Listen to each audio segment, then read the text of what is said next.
미군의 최종 방어선을 결정짓는 에치슬라인. 사실상 최전선에서 한국이 제외되고 말았다.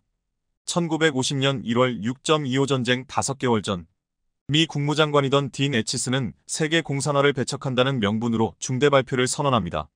이 발표는 당시 워싱턴 내셔널 프레스 클럽에서 열린 전 미국 신문기자협회의 주최로 아시아의 위기라는 제목으로 발표됐는데, 연설 중이던 에치스는 소련과 중국의 영토적 야욕을 저지하기 위한 목적으로 미국의 극동방위선을 재확인하는 발언을 남겼습니다.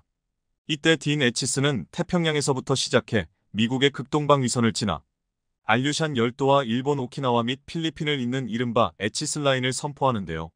위 연설에서 그는 에치슬라인 바깥 지역에 대한 침공이 발생할 시 침공당한 국가가 스스로 저항해야 하고, 태평양과 극동지역에서의 문제에 관해서도 미국이 직접 군사적 해결책을 쓰는 것은 옳지 않다고 못 박았습니다. 이는 우리가 알던 한국의 지정학적 위치에 대한 중요성을 완전히 비트는 대단히 충격적이고도 섬뜩한 내용이었습니다.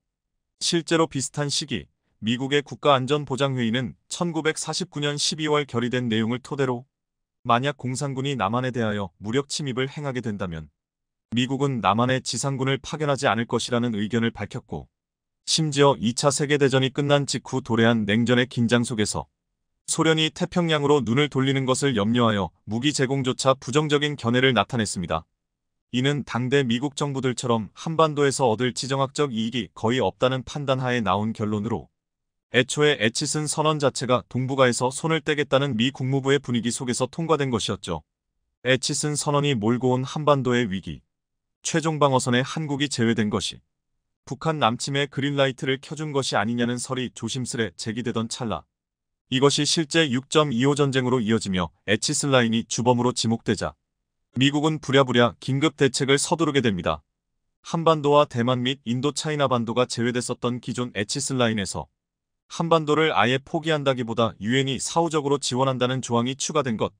이는 연설문 원본에서도 알 수 있는데, 당시 에치슬라인에 사용된 단어는 방어선이 아니라 방어적 주의로 수정됐으며, 이 둘의 차이를 쉽게 말하면 해당 국가들이 전쟁 위기에 빠질 시 지원을 아끼지 않는다는 내용이 추가된 것이었습니다. 1990년대가 되면서 에치슬라인은 한 번 더 변화를 거듭하게 됩니다. 대만엔 TSMC, 한국에서는 삼성이 반도체 기지로 도약하며 지정학적 중요성이 강화되자 미 국방부는 기존의 에치슬라인을 대만 해협과 38선위로 대폭 북상시키는 일명 신 에치슬라인을 발표하게 됩니다. 이 새로운 한계선은 세계화의 흐름 속에 전폭적인 지지를 받았고, 덕분에 한국은 밀려들어오는 해외 문물과 천문학적인 외국 투자에 힘입어 지난 34년간 선진국 반열로 퀀텀 점프를 하는데 결정적인 촉매제가 되기도 했습니다. 그런데 2017년 1월 트럼프 정부 집권 후 미중 무역전쟁이 개시되자 70년 넘게 평화로웠던 한국에 점점 전운의 먹구름이 다가오기 시작합니다. Make America Great Again, 속칭 MAGA라 불리는 이 슬로건의 목적은 중국으로부터 빼앗긴 경제 패권을 되찾겠다는 의미이며, 그러기 위해선 먼저 세계 공장 역할을 하던 중국에 진출한 해외 기업들을 리쇼어링하는 일이었습니다. 중국은 즉각 반발하고 나섰습니다. 그들은 미국의 이러한 무역 보복을 적대 행위로 간주, 그 첫 번째 단계로 동북아시아의 평화를 볼모삼아 세계적 무역, 금융 도시인 홍콩의 주권 침탈을 시도하는데요. 사태 초기 우산혁명이라 불리는 홍콩인들의 극심한 저항에 부딪혀 한때 중앙정부가 위협당하는 지경에 이르렀으나, 이렇듯 대륙 전체를 불태우던 대대적인 저항운동은 한 사건을 계기로 허무하게 실패하고 맙니다. 그 원인은 다름 아닌 2019년 코로나 사태였습니다. 전국적으로 시위가 금지되자 중국 정부는 이때를 틈타 손 하나 까딱 안 하고 단지 서류 한 장만으로 홍콩을 합병하게 되는데요. 의기양양해진 중국은 다음 타겟으로 대만을 지목, TSMC 등 반도체 기지를 무력으로 점령하여 미국의 패권을 무너뜨리겠다고 도전장을 내기에 이릅니다. 생각지도 못한 트럼프의 대응, 반도체 기지를 미국으로 재흡수하는 방식으로 대만에서 완전히 손을 떼겠다는 것. 엎친 데 덮친 격으로 그는 한국의 평택 미군 기지를 돌아본다는 핑계로 한국을 방문, 수단과 방법을 안 가리고 삼성 등 핵심 기업을 미국으로 끌어들이는 방식으로 철저히 미국 중심의 공급망 재구축을 선언하게 되는데, 이것이 의미하는 바는 다름 아닌 구 에치슬라인으로의 회귀였죠. 경제 분야에서 미국은 미국대로, 중국은 중국대로 자급자족하겠다는 탈세계화의 흐름은 결국 찬란하던 한국 무역 경제에 직격탄을 때리게 되고, 정확히 2017년을 기점으로 대중무역 흐름이 급격한 하락세를 탄 게 우연은 아니었던 셈인데요.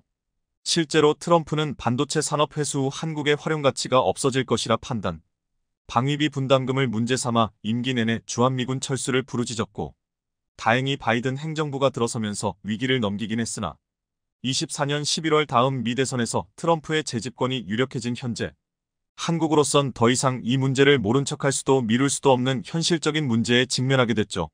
충격적인 건 24년 말 가동을 목표로 하고 있는 삼성 텍사스 공장의 가동일이 다가오면서 그의 최측근으로 알려진 전 미 국방부 부차관보 엘브리지 콜비는 일명 트럼프 라인이라 알려진 3차 에치스 라인을 발표하기에 이릅니다. 그의 인터뷰 내용은 무서울 만큼 차갑고도 단호했습니다. 미국의 주된 문제가 아닌 북한을 해결하기 위해 더 이상 한반도에 미군을 인질로 붙잡아둬서는 안 된다면서 우리에게 결정 권한이 있다면 주한미군을 두지 않을 것이다. 트럼프 전 대통령 역시 타임즈와의 인터뷰를 통해 왜 우리가 부자 나라인 한국을 지켜줘야 하냐며 한국 안보의 무임승차론을 주장하기도 했습니다. 물론 트럼프 전 대통령이 1조 원가량인 방위비 분담금을 5조 원으로 올려달라는 요구는 앵귀링 효과를 노린 협상 전략으로 볼 수 있으나 최근 미국에서 열리는 주요 반도체 포럼에서 한국이 날이 갈수록 배제되고 있다는 점, 게다가 최근 케네디 스쿨에서 열린 반도체 심포지엄의 경우 이때 언급된 한국의 위치란 가히 충격적이라는 말로도 부족했습니다. 론니 채터리 전 백악관 반도체 조정관이 제시한 글로벌 공급망지도 어디에서도 한국과 대만을 찾아볼 수 없었다는 것.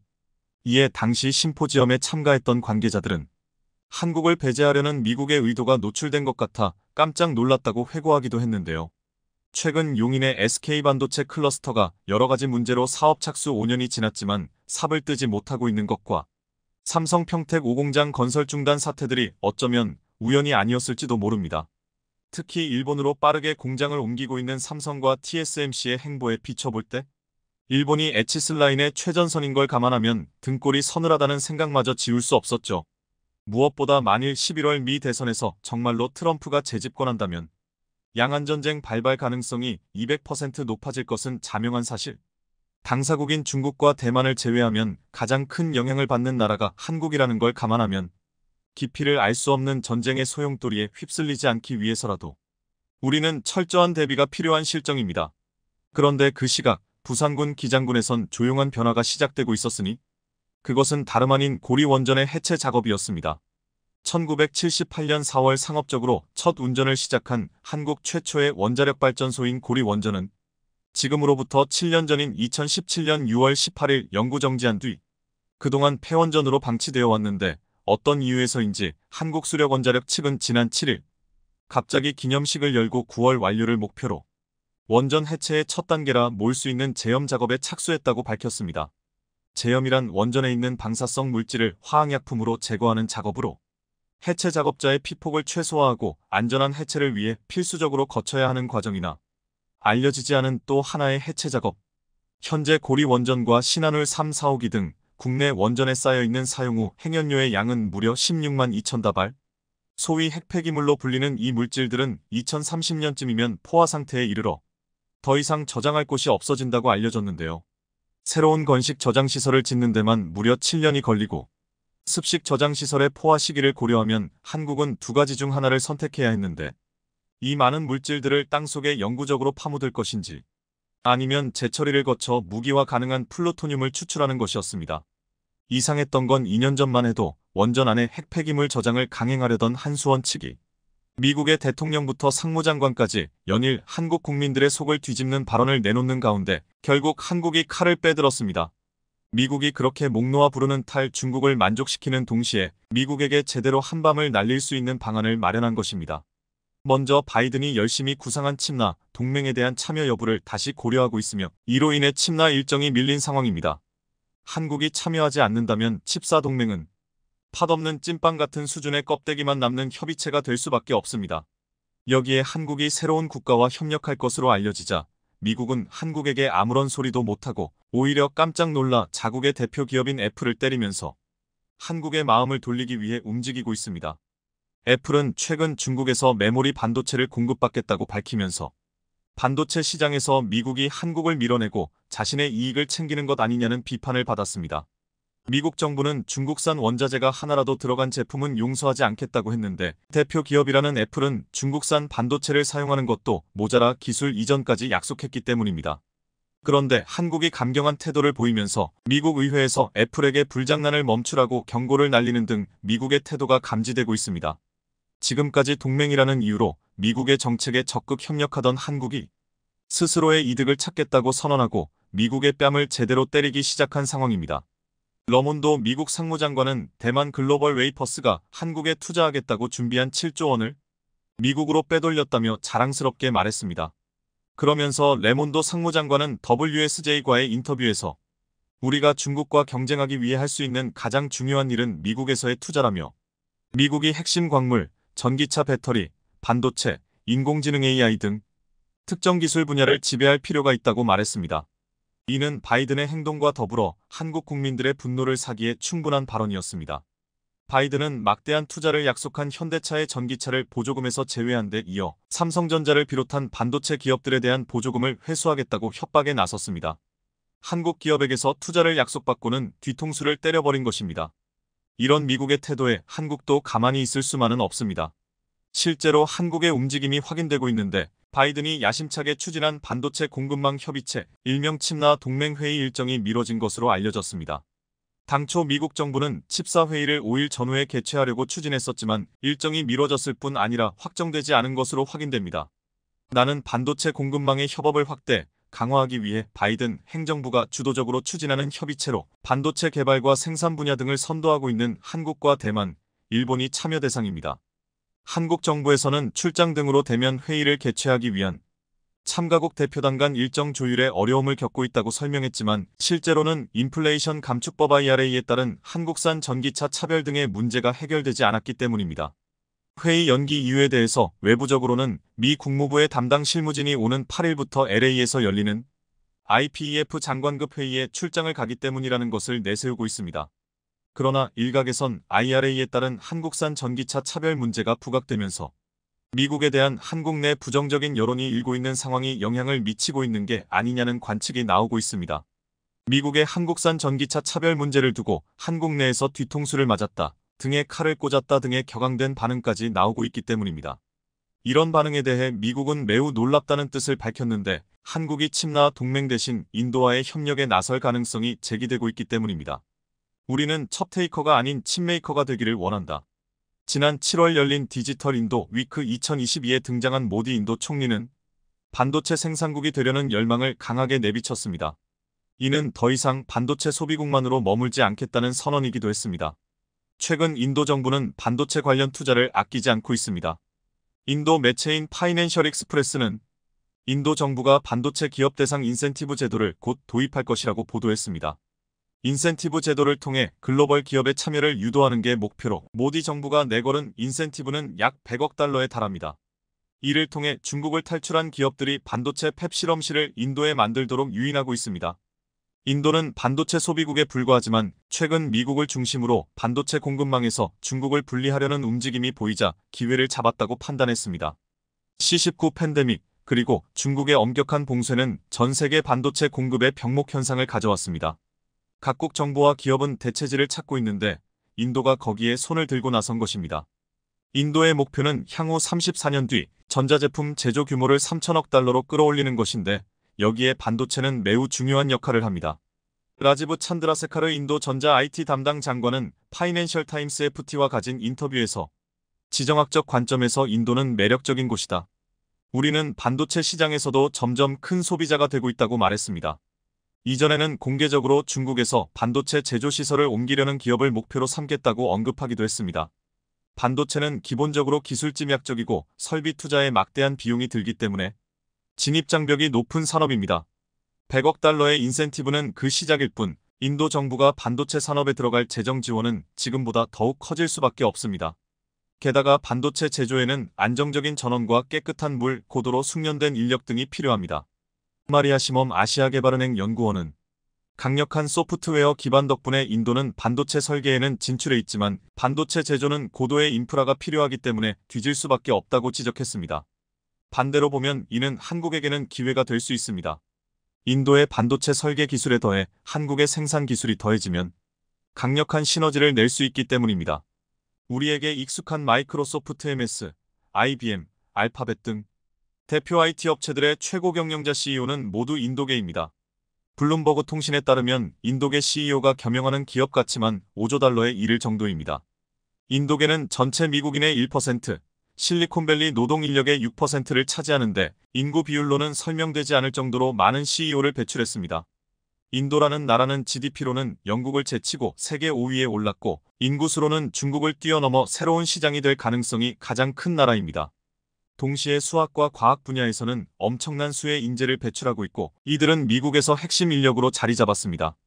이런 인도가 가지는 고질적인 문제는 인프라 부족인데 한국 기업들이 진출한다면 문제를 해결하는 동시에 한국 기업들은 수십 년 동안 일거리를 걱정하지 않아도 될 정도입니다. 실제로 삼성전자는 인도 정부가 진행 중인 생산 연계 인센티브 PLI의 유일한 수혜 기업이었습니다. 삼성전자는 PLI가 제시한 상품 판매량 기준을 달성했습니다. PLI는 인도 정부가 현지 투자와 생산을 유도하기 위해 마련한 투자 제도로 한 해 동안 일정한 상품 판매량을 달성한 기업에게 매출의 6%가량을 인센티브로 제공합니다.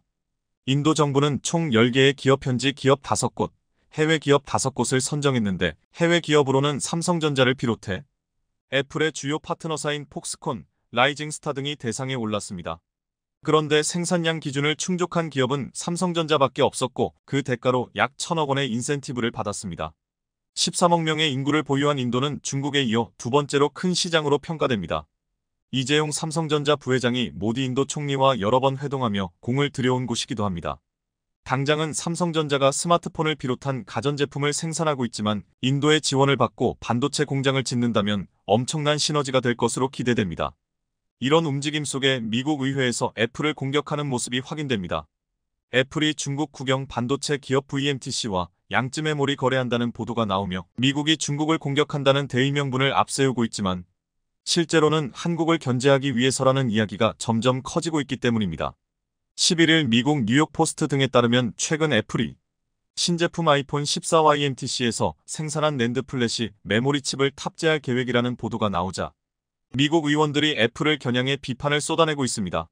마르코 루비오 공화당 미국 의회 상원정보위원회 부위원장은 한국의 LNG선 기술을 거의 따라잡았다고 홍보했던 중국 언론들이 최근 나타난 놀라운 사태에 입을 다물지 못하고 있어 화제입니다. 1월까지만 해도 환구15 영문판에는 중국이 한국을 제치고 1등이다라는 기사가 올라온 바 있습니다. 2021년 전체 수주에서 한국을 제쳤고 곧 LNG선도 따라잡는다는 것이었습니다. 이런 자신감의 근거에는 거의 몰락 직전에 있던 조선산업이 최근 급격히 성장한 면도 있었습니다.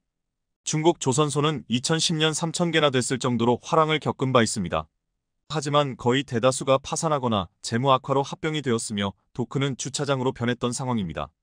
10곳 중 1곳 정도만 수주가 됐을 뿐이고 나머지는 침몰해버렸죠.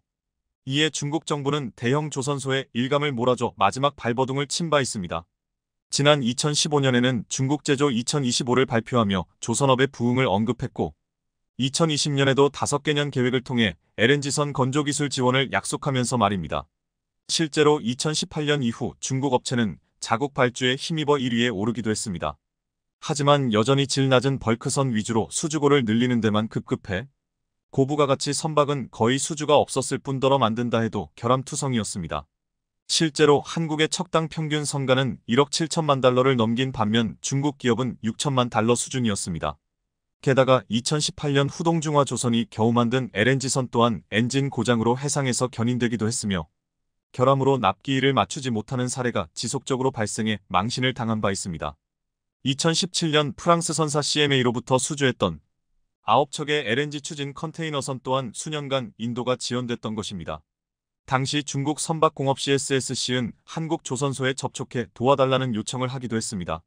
하지만 한국 측은 기술을 빼내려고 안달인 경쟁사를 도울 이유가 없다며 철저히 거부했죠. 이런 상황 때문에 중국은 외부 시선을 크게 의식하고 있었습니다. 중국 기술력이 외국 선사들에게 인정을 받았다는 점을 강조하기 위해 사활을 걸고 있는 상태입니다. 올해 들어 카타르와 UAE, 일본 측으로부터 LNG선을 수주했다는 점을 대서특필하기도 했습니다. 싸구려 품질로 인해 이미지가 크게 나빠진 것을 개선하고 저가 수주에서 벗어나려 했던 것입니다. 하지만 이것은 외국 거래처를 압박해 억지로 발주를 짜냈던 상황입니다. 실제로 올 1월 놀라운 소식이 들려오기도 했습니다. 중국 후동중화조선이 일본 MOL로부터 LNG 운반선 6척을 수주했다는 것이었습니다. 총 75억 위안 규모로 우리 돈 1조 4천억 원이나 되는 금액을 말입니다. 중국 언론들은 일본이 한국과의 경쟁을 의식하고 있는 상황에서 더 뛰어난 기술을 가진 중국 업체에게 건조 과정을 배우려 했기 때문이라는 분석을 내놓기도 했습니다. 즉 과거 LNG선 1등이었던 일본마저도 중국에게 배울 정도가 됐다 이렇게 보도를 했던 상황입니다. 하지만 그 배경이 드러나기에는 며칠이 걸리지 않았습니다. 일본 선사 MOL이 중국 해양성 UCNOOC와 6척 모두에 대해 정기용선 계약을 맺은 것입니다. 러시아로부터 LNG를 조달하기 위해 중국 에너지사가 용선을 한 것인데 일본 MOL이 발주한 것처럼 포장을 해 대외적 성과를 과시하려 했다는 분석입니다. 결국 자신들이 사용할 목적으로 중국 조선소에 주문을 넣도록 압력을 가한 것입니다. UAE 에너지 기업 에드녹과 중국 장난조선소가 맺은 계약 또한 비슷한 내용입니다. UAE는 3월에 2척, 5월에 4척의 LNG선을 장난조선소에 발주한 바 있습니다. 난생 처음 LNG선을 만드는 조선소에 발주를 했기에 전 세계 외신들이 의아해했습니다. 에드녹은 작년 8월 선가가 지속적으로 오르자 발주를 잠정 중단한 바 있는데 UAE는 오르기 전 가격인 1억 8천만 달러 수준을 원하고 있었습니다. 하지만 1년이 지나도 신조 선가는 떨어질 기미가 없었고 더 올라버렸던 상황입니다. 이에 에드녹은 다급하게 한국 측에 문을 두드렸으나 이미 슬롯이 꽉 차 있었습니다. 이에 중국 정부가 석유 등을 대거 사기로 하며 저가수주로 딜을 했던 것입니다. 그리고 지난 3월 대련조선 또한 중국 해운사 중국상업운송로부터 2척의 LNG선을 처음으로 수주하기도 했습니다. 중국 에너지 기업들이 15척 내외의 LNG선 발주를 진행해 자국 수주를 도운 것입니다. 중국 언론들은 LNG선을 만들 수 있는 곳이 3곳으로 늘었다며 홍보를 하기 시작했습니다. 올 상반기 LNG선 26척을 수주해 작년 4% 점유율에서 29%로 올랐다면서 말입니다. 결국 기술도 없는 조선소에 어거지로 밀어넣은 것인데 정상적인 인도는커녕 인도가 된다 해도 고장이 날 가능성이 높다는 분석입니다. 전문가들은 한국과 중국의 기술 격차가 10년 정도라 설명하고 있습니다.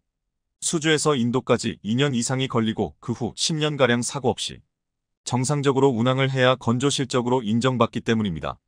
그런데 중국이 이렇게 발버둥을 쳤음에도 올 상반기 결과는 그들을 놀라게 하고 있습니다. 한국 조선 3사가 수주 랠리를 이어가면서 상반기 누계 수주량에서 1위를 되찾은 것입니다.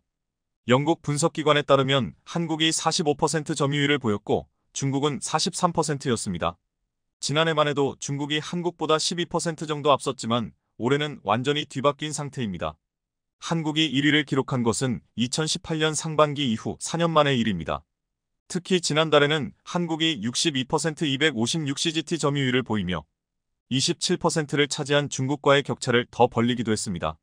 올해 전세계 LNG 운반선 발주는 총 89척으로 지난해 같은 기간보다 4배 이상 늘어났는데 이 가운데 한국은 63척을 수주하며 71% 점유율을 보였던 상황입니다.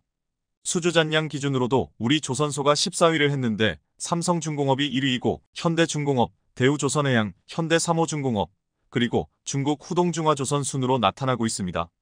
결국 한국이 중국을 4년 만에 다시 제쳤다는 소식은 중국 언론에도 화제가 되고 있습니다. 환구시보는 한국이 LNG 제조 기술에서 오랜 역사를 가지고 있어 대규모 수주를 따냈다며 분통을 터뜨리기도 했습니다.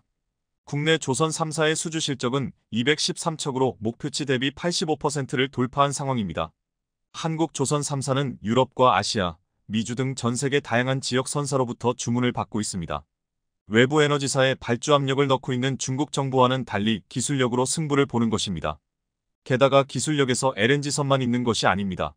삼성중공업의 수주 잔고를 보면 LNG선이 거의 절반을 차지하고 컨테이너선과 탱커선, 시추설비 등이 뒤를 잇고 있는 것을 봐도 알 수 있습니다. 19일에는 한국과 이해관계가 크게 떨어지는 일본 니센카이운마저 한국조선해양의 석유화학제품 운반선 PC선 4척을 발주하기도 했습니다. 니센카이운이 한국조선해양의 PC선을 발주한 건 2년 만의 일입니다.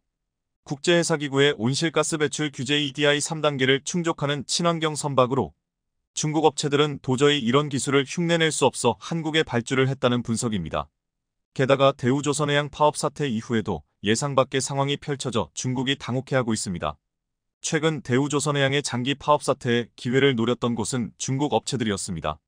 한국이 신뢰를 잃고 결국 선사들도 자신들을 선택할 것이라 본 것입니다. 하지만 파업 이후 중국 업체를 선택하는 선사는 나타나지 않았고 오히려 한국으로 주문이 쏟아졌습니다. 특히 지난 20일 대우조선해양이 LNG선 4척을 수주해 놀라움을 줬습니다. 일본 선사 메이지 시핑, 이노카이움과 카타르 프로젝트를 위해 4척의 선박 건조 주문을 한 것입니다. 그리고 26일에는 노르웨이 선사 ADS 마리타임과 대우조선의 2척을 발주하기도 했습니다. 척당 2억 4,800만 달러의 최고가로 말입니다. 해당 선박은 2027년부터 멕시코 서부 LNG 수출기지에 투입될 예정입니다. 이에 중국 언론들은 대우조선해양이 최고가에 수주했다며 놀라움을 드러냈던 상황입니다. 7월 초 한국조선해양그룹이 세운 2억 4천만 달러보다 더 높은 수준이기 때문입니다. 반면 중국 조선사는 2억 달러를 겨우 상회하는 수준에서 계약을 맺고 있습니다. 가격을 올릴 경우 자국 발주마저 어려울 수 있기 때문입니다. 환구시보는 파업 사태와 분할 매각 이슈가 나오고 있는 상황에서도 신조선 발주 업무가 여전히 정상적으로 이루어지고 있는 점에 놀라움을 표하고 있습니다. 파업은 주문에 영향을 미치지 않습니까? 대우조선해양이 카타르 100척 프로젝트에서 또다시 LNG선 9척을 대량 수주하게 됐다는 기사가 나왔을 정도입니다. 환구시보는 한국이 수주를 계속 이어나간 이유로 기술력을 꼽고 있습니다. 이중연료 동력 엔진과 고급 액화가스 관리 시스템 등을 탑재해 국제해사기구 IMO의 규정에 충족하는 효율적인 선박을 만들어냈다는 것입니다. 결국 올 초에 중국이 1등이다라고 했던 것을 스스로 뒤집은 것입니다. 지난달 23일 대우조선해양이 LNG 처리 기술 및 스마트십 시연회를 했을 때는 전 세계 선주들과 선급 관계자가 대거 몰려와 그 기술력을 극찬하기도 했습니다. 대우조선해양이 자체 개발한 LNG 재액화 시스템 NRS를 선보였기 때문입니다. 자연 증발하는 천연가스를 모아 다시 액체로 바꿔 저장하는 최신 기술을 말입니다. 해당 자리에는 그리스, 일본, 노르웨이, 독일 측의 선주들과 프랑스, 영국 등 글로벌 메이저 선급 관계자 40여 명이 참석해 중국과의 차이를 실감하기도 했습니다. 대우조선해양은 LNG 운반선 화물창 관리에 자체 개발 스마트 기술까지 적용하고 있는 상태입니다. 기존에는 선박을 일일이 찾아다니며 수기로 온도와 습도를 체크해야 했지만 이제는 직접 가지 않아도 쉽게 PC와 모바일로 체크가 되는 것입니다. 포스코와 함께 개발한 고만강강 소재 LNG 연료 탱크를 최근 탑재하기 시작한 것도 선주들의 시선을 한국으로 쓸리게 하고 있습니다. 10여 년간의 공동 연구 끝에 세계 최초로 적용을 해냈기 때문입니다. 기존 소재 대비 가격이 2030% 낮으면서도 극저온에서의 성능은 물론 높은 강도를 지니고 있어 차세대 소재로 주목받고 있습니다. 업계에서는 이런 노력 등으로 LNG 화물창 또한 기술 독립이 가능할 것으로 전망하고 있습니다. 영하 163도 극저온의 LNG를 견디는 화물창과 연료탱크 소재는 그동안 니켈압 금강이나 알루미늄, 스테인리스 강을 썼는데 비싼 가격에 까다로운 작업 공정과 낮은 강도 등 단점이 많았습니다. 이를 기술적으로 극복해 프랑스 화물창 설계업체인 GTT에 지급하던 척당 100억 원 상당의 특허 사용료를 더 이상 지급하지 않아도 될 날이 올 것이란 분석입니다. 그동안 조선업체들은 후판가 인상으로 높은 수주에도 힘든 시간을 보낸 바 있습니다. 지난해 상반기 10만원 톤당 정도 인상된 것을 시작으로 같은 해 하반기 40만원, 그리고 올 상반기 10만원가량이 올랐었기 때문입니다. 하지만 최근 후판 가격 하락이 시작돼 숨통이 트이고 있습니다. 지난 3월 160달러 톤당에 육박했던 철광석 가격이 현재 104달러로 하락했으며 670달러가 넘었던 원료탄 가격도 240달러로 급락한 상황입니다.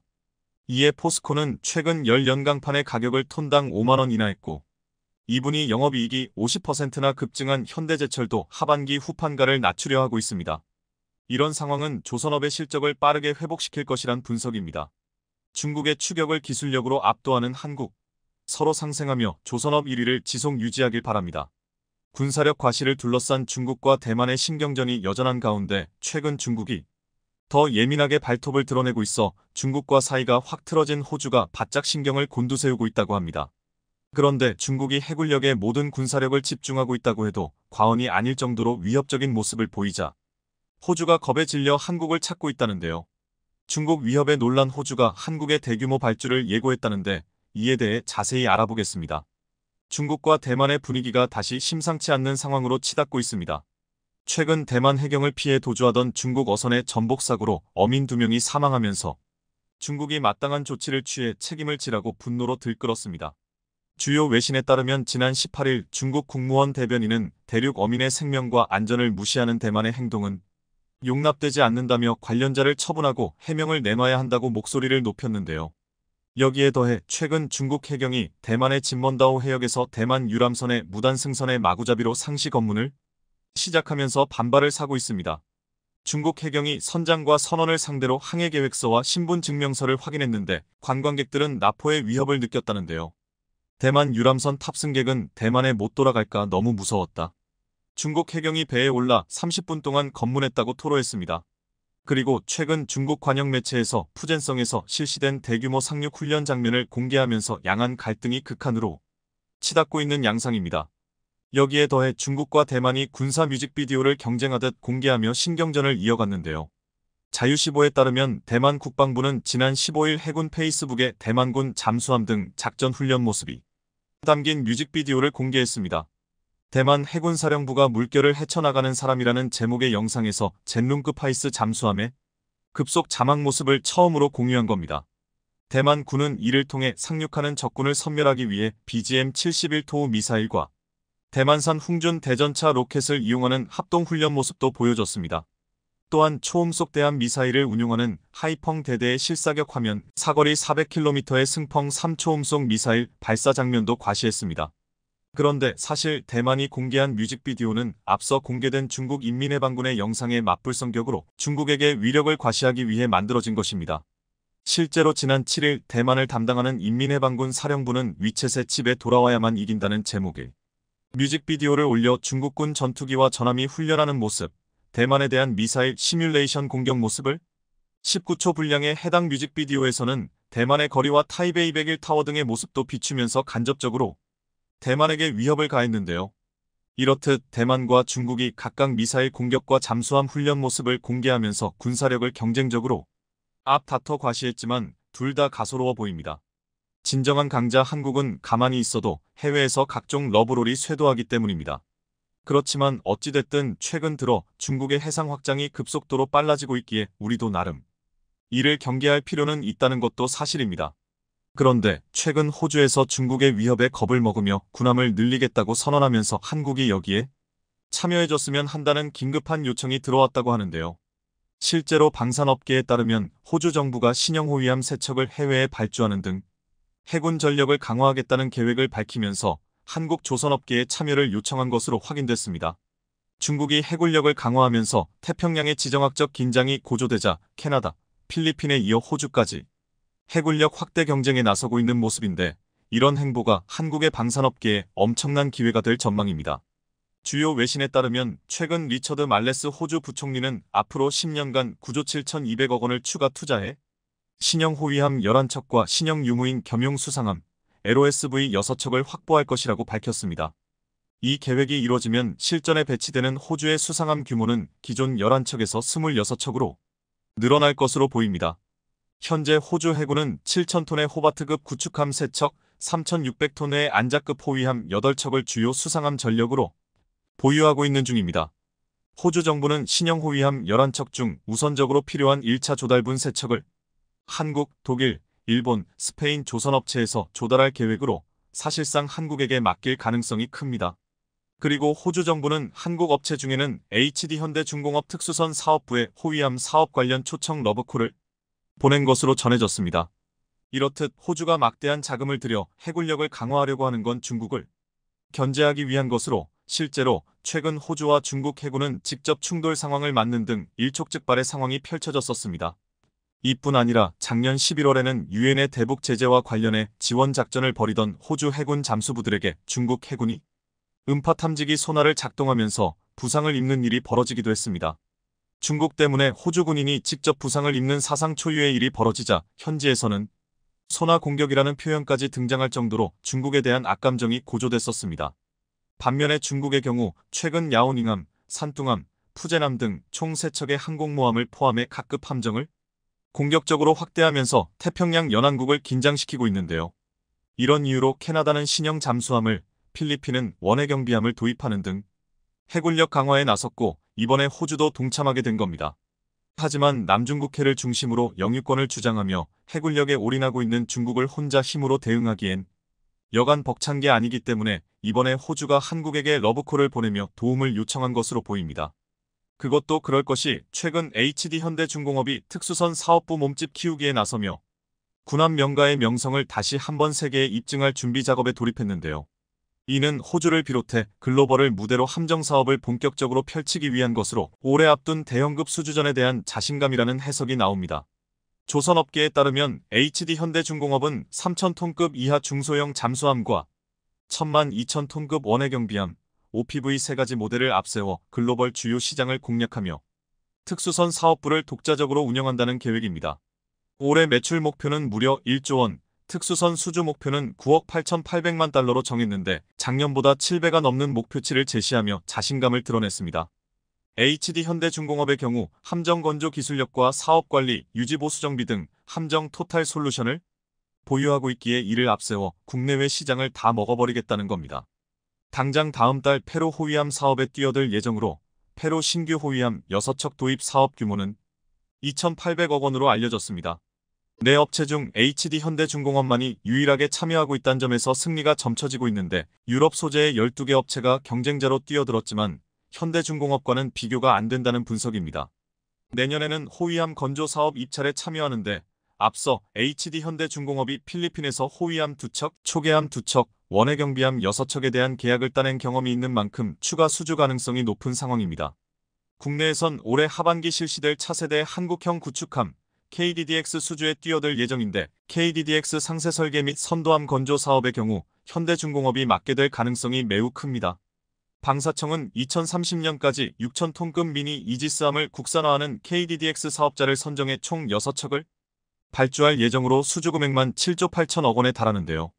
앞서 기본 설계를 맡았던 HD현대중공업이 이를 성공적으로 마쳐 잠정 전투용 적합 판정을 받았다는 점에서 유리한 고지를 점했다는 평가입니다. 여기에 더해 HD현대중공업은 앞서 4일 사우디에서 열린 국제방위산업전시회 WDS 2024에 참가해 최신의 호위함인 충남함을 비롯해 훈련함, 잠수함 등 최첨단 함정을 소개하며 사우디 함정사업 진출 추진을 알렸는데요. 그런데 얼마 전 현대중공업의 호위함 입찰에 대한 가처분 신청이 기각되면서 국내 방산업계가 잠시 술렁이기도 했었습니다. 앞서 현대중공업은 울산급 배치 P56번함 건조 사업의 우선 협상 대상자 선정에서 탈락하자 작년 8월 방사청의 보안 감점 제도와 평가 기준에 이의를 제기하며 가처분 신청을 냈었습니다. KDDX 사업 관련 군사기밀을 촬영해 사내에 공유한 현대중공업 관계자가 유죄 판결을 받으면서 KDDX 사업 평가에서 보안 감점을 적용받아 하나오션의 근소한 차이로 밀린 겁니다. 이에 현대중공업은 기술 점수에서는 하나오션을 크게 앞섰지만 보안 감점 때문에 탈락했다며 기술력 우위가 아닌 보안 감점이 수주를 사실상 결정하는 문제가 발생했다고 이의를 제기했었습니다. 결국엔 현대중공업이 법원에 낸 가처분 신청이 기각돼 항고하지로 않기로 했지만 보안 감점 제도가 공정한 경쟁을 저해하고 있어 개선이 필요하다는 주장은 여전한데요. 그리고 사실 앞서 호위함 건조 사업 관련해서 밀리터리 매니아들 사이에서도 논란이 있었습니다. 0.1점 차로 현대중공업과 하나오션의 운명이 갈리자 두 업체 간 선의의 경쟁은 나라에 도움된다는 의견과 목숨이 달린 전투함정을 만드는데 페널티로 결과가 갈린 건 이해되지 않는다는 주장이 격하게 충돌됐던 겁니다. 앞서 말씀드렸지만 당시 현대중공업은 기술 능력 평가에서는 1점 앞섰지만 불공정 행위 이력에 따른 1.8점 감점으로 최종 점수에서 하나오션이 이겼기 때문입니다. 심지어 HD현대중공업은 2025년까지 무기체계 제한서 평가에서 감점 1.8점을 적용받아야 합니다.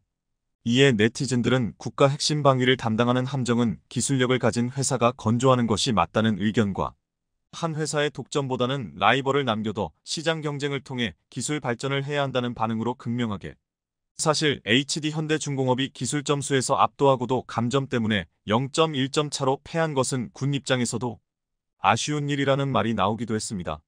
게다가 해외에서 한국 군함 건조를 바라보는 시선들도 아예 무시할 수 없는 상황인데요. 현대중공업이 1980년 최초의 국산 전투함인 울산함을 건조한 후 현재까지 함정 110여 척을 건조한 대한민국 최고 해양방 위산업 기업인 만큼 함정사업 입찰 기회는 줘야 한다는 의견도 나오고 있는 겁니다. 군사 관련 사항이므로 앞으로 보안에 더 조심해야 하는 것은 맞지만 법을 더 강화하거나 제도를 보완해야 하는 쪽으로 보완이 이루어져야 할 것 같은데요. 어찌됐든 앞으로 국내 업체들 사이의 선의의 경쟁으로 한국 방산의 발전과 국익에 도움되는 방향으로